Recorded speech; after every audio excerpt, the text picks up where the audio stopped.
Well, hello everyone. We're recording this on Thursday afternoon. It's a real pleasure for me to have Michael Baragwanath, the CEO of Clime, with me today. John's around the country giving presentations and obviously keeping very busy.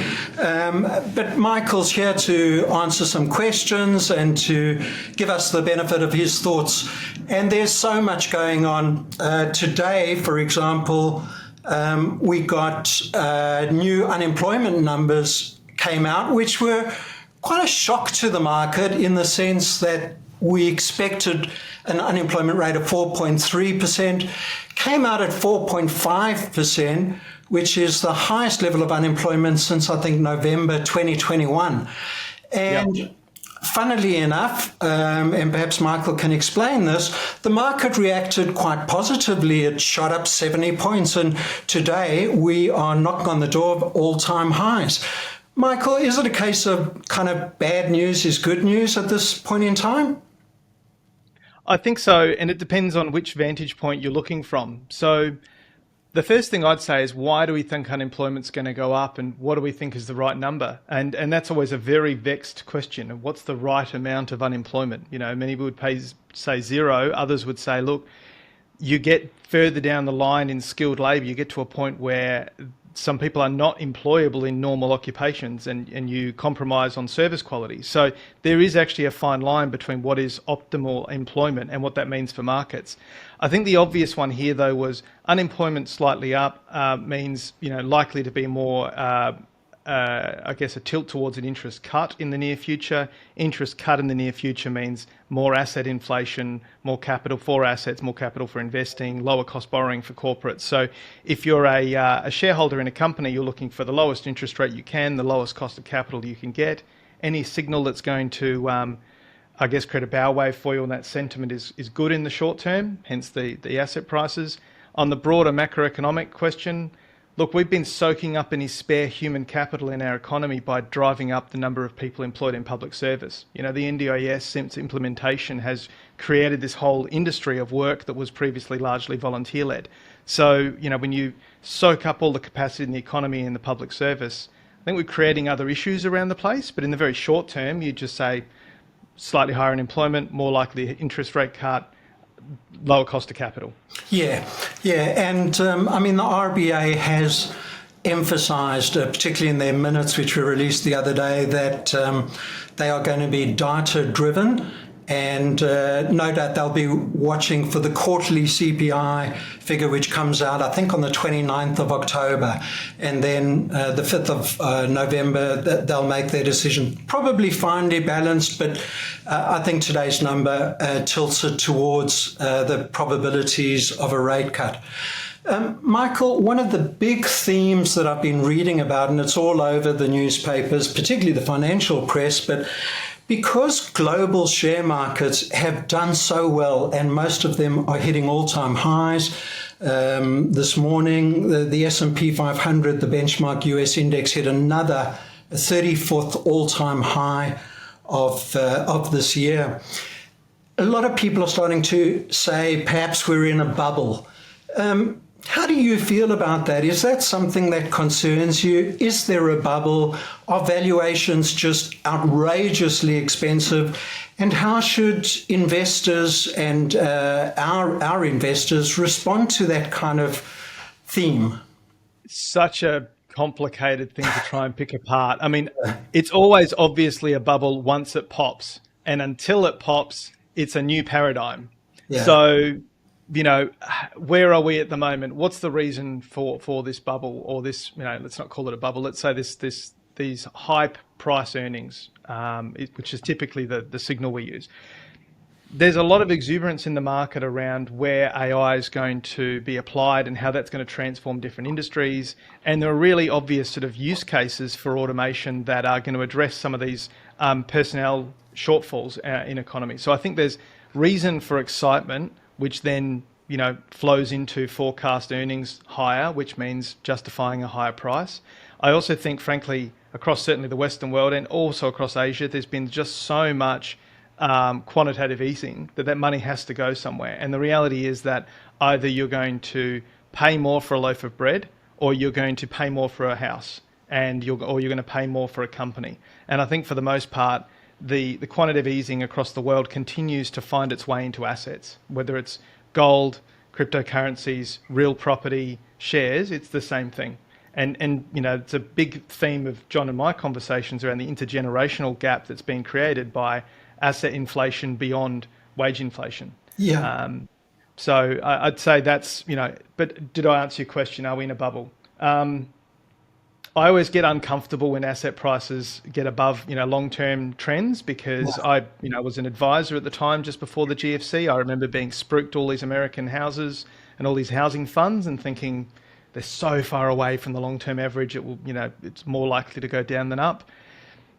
I think they're all different markets. I think the US has a story around completely reindustrializing, and that many people would be taking big bets on future value of companies that are going to do that work. I don't think that's unfounded exuberance, if that makes sense. I think there's a reason for the capital flowing where it's flowing. I think in Australia, there's structural reasons why our assets increase, and that is the superannuation scheme. I think that drives a lot of growth beyond what our economy would otherwise suggest it should grow at. Would that pop? I mean, what are the things that would cause it to pop? Is a sudden collapse in confidence? What would drive a sudden collapse in confidence right now? It's hard. There's nothing obvious on the horizon that would say there's a sudden reason why all confidence would be lost. Earnings are not slowing down in the US. Like a lot of people were expecting that tariffs would create this huge handbrake.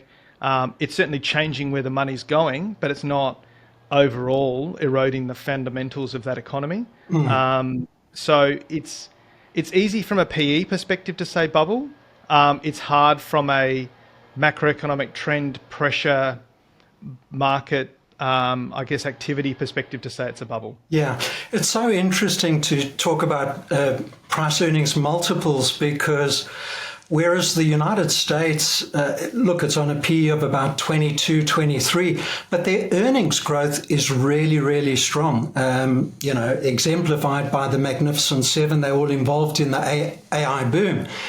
Whereas in Australia, we're on a multiple of about 19 and a half or 20 times, but we don't have the earnings growth. So there's really been a multiple expansion without the earnings coming through.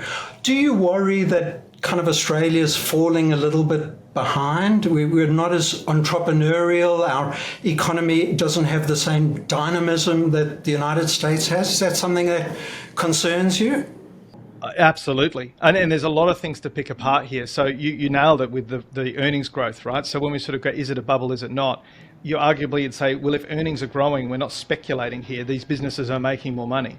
So when you bring it back to the Australia versus US, we're always a follower of US, market movements. We obviously have a lot of foreign investors here as well, which drives things. But there's also a branding element to this. So many years ago now, I did a lot of study in marketing, and there's a lot of maths around how bigger brands perform and how bigger brands influence smaller brands. And the easiest way I can say to describe it is that everyone in Adelaide's been to Sydney, but not everyone in Sydney's been to Adelaide, right? So everyone in Adelaide knows what's going on in Sydney, but everyone in Sydney has no idea what's happening in Adelaide. And it's very much the same with markets, right? So everyone in Australia knows what's happening in the US markets, right? Very few people in America know what's going on in Australia. So we're very led by what's going on in their economy, and that has if you like, a downward pressure. So if something goes bad in US, our market will fall. But if something goes well in Australia, it's not going to do anything to the US market. And there's not enough momentum in the Australian market to drive it independently of the US. So I'm trying to sort of say that they're very, very linked, but more in a downward pressure than an upward, which is why you always see US goes down, Australia goes down. Australia goes up, no one really cares. That makes sense. Then if you go to the second part there, so, earnings are slower in Australia. Why? And are there issues here? There are massive issues here. We have massive mineral wealth, tremendous opportunities, a lot of very intelligent people, huge investments in education, huge investments in science and technology, very low application because the regulatory framework we operate in and the amount of the weight of public service here is vastly different to the US. So the ability to start, to borrow, to grow, to raise capital, to push forward with ideas is exceptionally difficult in Australia compared to the US. And There's, that's a huge handbrake. yeah, and I was just thinking this while you were talking, there's another leg to that, which is one of the risks that the market has been responding to is President Trump's kind of aggressive rhetoric about China and parting ways and getting quite aggressive in his tone. And we should never forget, I guess, that China is by far our largest trading partner. So we're kind of in the middle, the meat in the sandwich to some extent. We obviously take the lead in financial markets from the US, but in terms of actual trade and our commodity exports, it's all China. So it can be perhaps a threat to the performance of our market. And when I look at over the last 12 months, we're up perhaps 10%, the US is up double that. So I guess that reflects that, and it's also in our currency. We're in I think, a strong position, but a unique one in that you're right. Like we are very close economically to China, but we're very close, I think, culturally to the US. Yeah. The US is not actually in any material way a trading partner to Australia. No. When we looked at the tariff and the impact of that and what that would mean here, it's not to say it doesn't have an impact, but it was not a economic wipeout like it would be in, say, Vietnam or other countries that are really heavily dependent on their trade export to the US. Whereas our relationship with China, we were intrinsically linked to their desire for iron ore, their desire for other, gas, and our ability to import things at affordable prices is very tied to mainland China.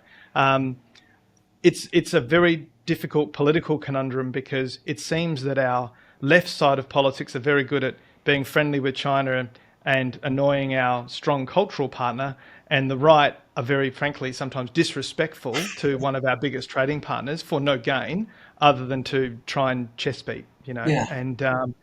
It's I appreciate the difficulty of walking that path, but I've got a lot of personal connections and friends in mainland China. I used to have an office in Hong Kong. I see the cultural differences, but there still remains to be so much trade opportunity, mutual collaboration with China. It would be foolish of us to dump them and be friendly just because of a cultural alignment. We have to be ourselves. I think actually Paul Keating said it really well.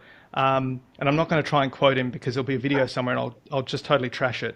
But essentially what he was saying was, we have a really great society here. Australia should stand on its own 2 feet. We should make our own decisions for what's in our interests. And sometimes that'll be doing deals with America, and sometimes it'll be helping them with their aspirations, and other times it'll be trading with any of the partners around us. I personally think we need to do more with Indonesia.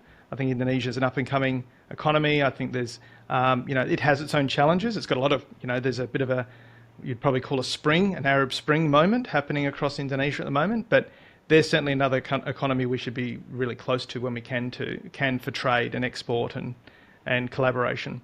That's really interesting. Yeah. We referenced artificial intelligence and there's hundreds of billions of dollars being invested in it. As the CEO of a financial services company, do you see AI being applied in, the everyday economy and our everyday business? What difference has it made to your life as a CEO, perhaps your life as a professional? Well, great question. So I'm dyslexic, right? So I struggle with handwriting, but I can do it. But if I'm given the opportunity to throw things through a language engine, I love being able to do that. I still need to finesse it a little bit, but as far as the time saved to take a concept, turn it into a document, then refine it, it's Clippy the paperclip 2.0. It's not a new concept, but it's a new way of doing things. Look, I think AI as an investment is highly risky, speculative investment because I think the capital required to build these language models is in the billions of dollars. And I think what's going to end up happening is you'll refine these huge data machines down to very fine algorithms. So I think the risk for AI investment as an asset class or as a sector is that you'll take this whole big data crunching system and you'll end up with a very slim, efficient algorithm at the end, right? And the person that cracks the algorithm will get all the benefit because they won't have to carry all of the technology cost. Because the reason it's costing so much now is the amount of computing power that's required, and half the driver of NVIDIA and other suppliers is chips. It's physical hardware to number crunch to create a language model. Now, once you refine that to, if you like, a unified algorithm, well, then you'll be able to run it on your phone. And it's kind of, to me, sort of like the space race. We needed these entire rooms of computers to do the basic calculations for rocket trajectory, and now it's a game I can play on my phone, right? So I think the asset class is a risk, or the sector, I should say, is a risk. Where it comes to implementing into business and life and technology, it's massive. I don't think it's as big as the profits of AI would say, but I would not agree with any Luddite that says it's not going to change anything. Yeah. If you're a radiologist, to be able to have the ability to scan hundreds of images in seconds and get a more refined answer quicker, that's life-saving and life-changing, right? If you can have an app that allows us to diagnose based on indirect data points, the higher likelihood or the higher chance of future health issues, and to be able to treat them earlier, that does things, that extends people's lives by years, right? And all of that takes time to disseminate through society, right? So you'll have your early, it's like an S-curve. So you have this sort of early adopter, and I think in a lot of areas of technology, we're still early adopting. I think in a lot of ways, regulation is holding back adoption, because we sit there, classic example will be, I'm not going to allow driverless cars on the road because one of them could crash, right? But every day right now, 1,000 people crash their cars, right? But I'm not going to allow this thing because I don't know who to sue if the car crashes.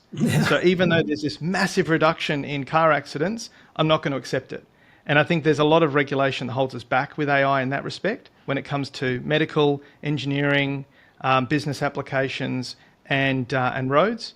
I think there was a study I saw, I think last year, said the US is going to need another 460,000 truck drivers than they have right now. Wow. Right? So they have a 500,000 personnel shortage in truck drivers.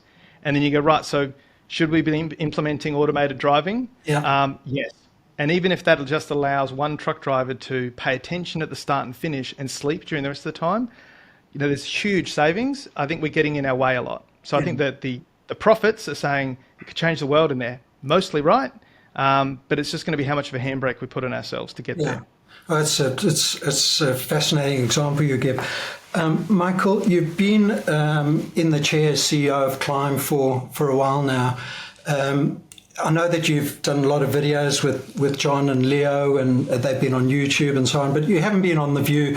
So this is a chance to speak to hundreds and actually thousands of viewers. Do you have a vision for what Clime could be, or what you want it to be in the years to come, particularly from a client's point of view? What should they be looking for in growing that relationship with Clime? And we'll end it there because we're running out of time. Yeah, no problem.